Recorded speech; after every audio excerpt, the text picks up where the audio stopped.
सेवा जोहर साथियों, जय संविधान। मैं सत्येंद्र निवासी, जिला बालाघाट जिला अध्यक्ष, आदिवासी बचाओ आंदोलन, आदिवासी किसान मंच। जैसे कि पूरे मध्य प्रदेश में आज विधानसभा का चुनाव चालू है और इस विधानसभा चुनाव में बालाघाट जिले के अंतर्गत आने वाली विधानसभा बैहर जो कि 108 पांचवी अनुसूचित क्षेत्र है और यह क्षेत्र पूर्णतः आरक्षित आदिवासियों के लिए आरक्षित सीट है।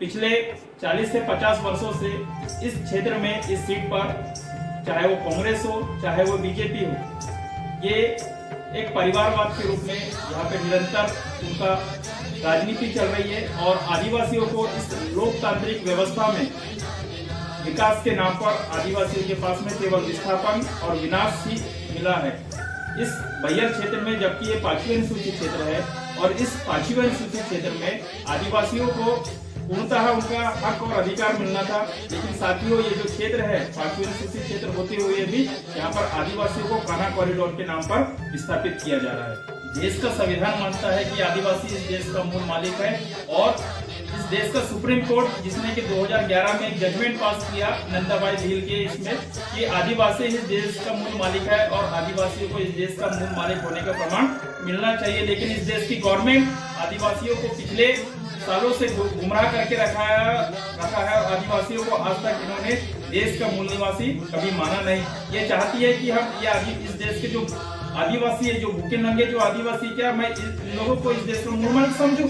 ऐसे इस देश की जो लोकतांत्रिक व्यवस्था में बैठी हुई जो मनुवादी जो सरकारें हैं, ये आदिवासियों के विपक्ष की सरकारें हैं और ये चाहती है कि इस देश में जो सुप्रीम कोर्ट का जजमेंट है और जो संविधान का जो जजमेंट है उसके आधार पर मैं कभी भी आदिवासियों का इस देश का मूल मालिक नहीं मानूं। ऐसा इस देश की जो गवर्नमेंट है वो कह रही है। साथियों, इस देश में आदिवासियों के नाम पर 15,000 करोड़ रुपए से भी ज्यादा का फंड आदिवासियों के नाम पर रिलीज होता है। गवर्नमेंट कहती है कि इस देश में आदिवासी नहीं रहता, लेकिन इस देश की फिर गवर्नमेंट इस लोकतांत्रिक व्यवस्था में 15,000 करोड़ से भी ज्यादा का फंड आदिवासी पांचवी और छठवीं अनुसूचित क्षेत्रों में फिर ये फंड आता कहां से है? देश में आदिवासियों के विकास के नाम पर ये आदिवासियों को विनाश कर रहे हैं। आप देख रहे हैं कि जहां जहां आदिवासी जंगलों में निवास कर रहा है वो क्षेत्र पांचवी और छठवीं अनुसूची का क्षेत्र है और इन क्षेत्रों में ये जो गवर्नमेंट है इस देश की मनुवादी जो सरकारें हैं, ये सरकारों का ध्यान जा रहा है कि आदिवासी को की जो जमीनें हैं इन जमीनों पर वो कान्हा कॉरिडोर के नाम पर, पेंच कॉरिडोर के नाम पर आदिवासियों को विस्थापन किया जा रहा है। इसलिए किया जा रहा है क्योंकि आदिवासियों की जो जमीनें हैं उस जमीन पर सबसे ज्यादा पाया जाने वाला उन्होंने अभ्रक है। इस जमीन पर पाया जाता है सबसे ज्यादा बॉक्साइट, एल्यूमिनियम, सोना, लोहा, चांदी, ये जो धातुएं हैं ये सबसे ज्यादा जो पाई जाती है वो आदिवासियों के स्थानों पे पाई जाती है और आदिवासी पाया जाता है मुख्यतः जंगलों में। इस देश की जो गवर्नमेंट है बाहर के जो एनआरआईओ से इस देश में पांचवी छठवीं अनुसूची में इन्वेस्टमेंट करवा रही है और इन्वेस्टमेंट करा करके देखिए गवर्नमेंट के पास तो जमीनें है नहीं। ये देश की गवर्नमेंट क्या कर रही है कि आदिवासियों को कान्हा कॉरिडोर के नाम पर, विस्थापन के नाम पर ये आदिवासियों को विस्थापित कर रही है क्योंकि आदिवासियों की जमीन पर ही सोना है, चांदी है, मिनरल है। मैं एक जीता जाता उदाहरण मैं आपको देता हूँ। जिला बालाघाट के उपवा माइन का जो कि छिंदी टोला लगमा का जो क्षेत्र है, इस क्षेत्र में आदिवासियों की 300 एकड़ जमीन मोइल ने कलेक्टर जो कि इसका अध्यक्ष होता है और क्षेत्र का जो विधायक होता है इसका सदस्य होता है, इन लोग ने, कलेक्टर ने और विधायक ने और मोइल ने मिलकर के आदिवासियों से बगैर एनओसी लिए, आदिवासियों से बगैर बिना पूछे इन्होंने 300 एकड़ जमीन आदिवासियों की लीज में ले लिया है और आदिवासियों को ये नहीं पता कि 2065 तक के उनकी जमीन लीज पे ली गई है। इस प्रकार से ये इस क्षेत्र का जो पूरे जो विधायक है इन्होंने और कलेक्टर और माइन ने मिलकर के आदिवासियों के साथ में धोखा किया है। 2008 में भी बीजेपी गवर्नमेंट जो कि बैहर में थी, इन्होंने आदिवासियों को विस्थापन के नाम पर सिग्नेचर करके आदिवासियों को विस्थापित किया है। साथियों, ये आदिवासियों को विकास नहीं चाहते, ये आदिवासियों का विनाश चाहते हैं। बैहर क्षेत्र जो कि एक नक्सल जोन प्रभावित क्षेत्र है, ये इस देश की गवर्नमेंट मानती है और इस क्षेत्र में भोले भाले आदिवासियों के साथ में निर्मम हत्या की जा रही है, उनको नक्सलाइट बोल करके। आदिवासी महिलाओं के साथ में यहाँ पे बलात्कार हो रहे हैं। आप मणिपुर का मामला देख लीजिए, मणिपुर में क्या हुआ? मणिपुर में वही हुआ जो कि जमीन का मामला है। वहाँ पे दो आदिवासी समुदाय के बीच में जो मामला लाया गया कि दो आदिवासी समुदाय के बीच में झगड़ा हुआ है। ये गलत बात है। आदिवासी समुदाय के बीच झगड़ा नहीं हुआ है। वहाँ पर जल, जंगल और जमीन की जो आंदोलन था उसको लेकर के आदिवासियों ने अपनी जमीन नहीं दिया, इसलिए वहाँ पे आदिवासियों के खिलाफ इतनी बड़ी साजिश के तहत रणनीति करके आदिवासियों को मारा गया है।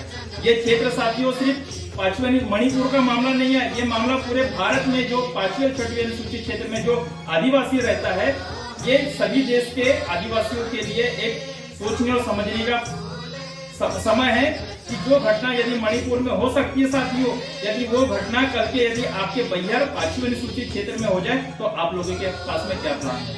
ऐसा कोई भी रणनीति हमारे पास में नहीं है कि हम वहां से बच जाए। देखिए 5वीं अनुसूचित क्षेत्र में सिर्फ आदिवासी नहीं रहता, यहाँ पे मुस्लिम भी रहता है, यहाँ पे क्रिश्चियन भी रहता है, यहाँ पे हिंदू भी रहता है, यहाँ पे ओबीसी भी रहता है। यदि इन 5वीं अनुसूचित क्षेत्र में जब विस्थापन होगा, जैसे कि गवर्नमेंट ने लाई है काना कॉरिडोर पे 730 गांव विस्थापन की लिस्ट में है। अब ये 730 गांव जो विस्थापित होंगे तो इन आदिवासी कस्बों में, आदिवासी गांव में जंगल से के किनारे बहुत में ओबीसी वर्ग भी पाया जाता है, एससी वर्ग भी पाया जाता है, मुस्लिम वर्ग भी पाया जाता है। तो ये सिर्फ आदिवासियों का नुकसान नहीं है, इस 5वीं सूची में रहने वाले समस्त आदिवासी मूल निवासी समुदायों का नुकसान है।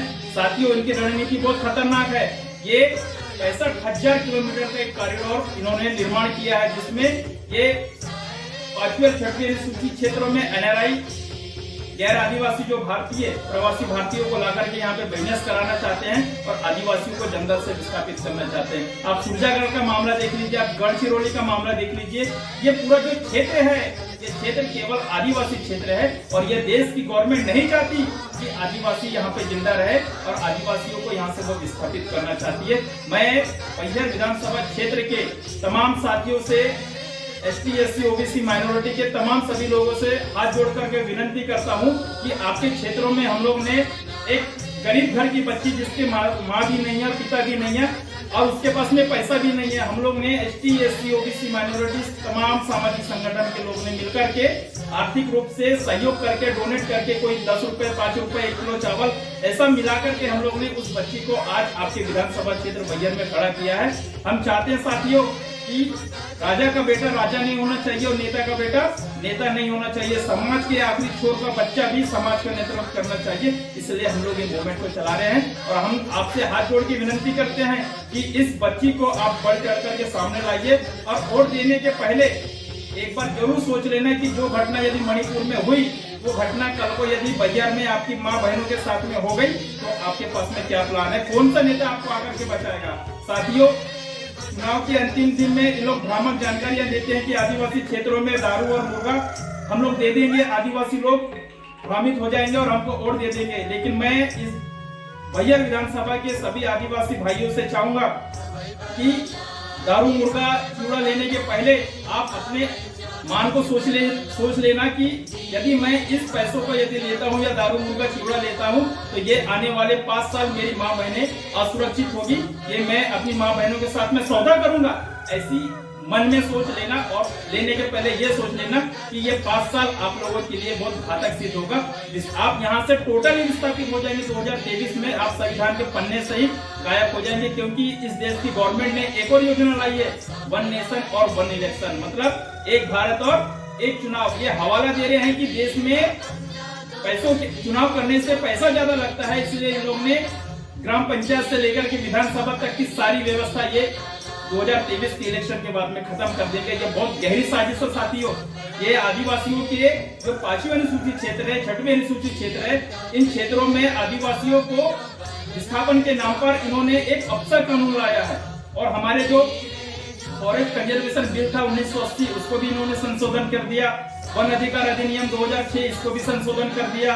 पेशा कानून था उसको भी संशोधन कर दिया। निस्तार का अधिनियम था उसको भी संशोधन कर दिया।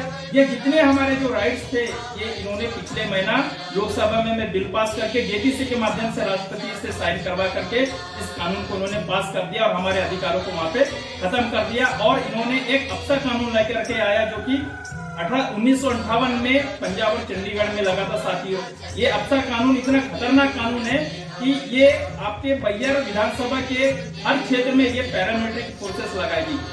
यहाँ पे पुलिस की चौकियां खत्म करके पैरामिलिट्री की फोर्सेस लगाएगी और ये जो पैरामिलिट्री की फोर्सेस जो रहेगी इसमें ये अफसर कानून, काला कानून के तहत ये लिखा हुआ है कि ये जो आर्मियां जो होगी, उन आर्मी में किसी भी प्रकार से एफआईआर नहीं होगा।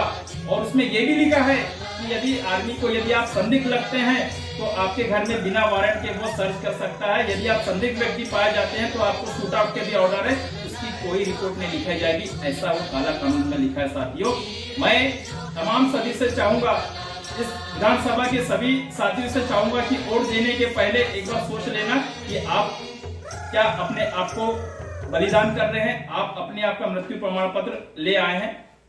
जय संविधान, जय बिरसा।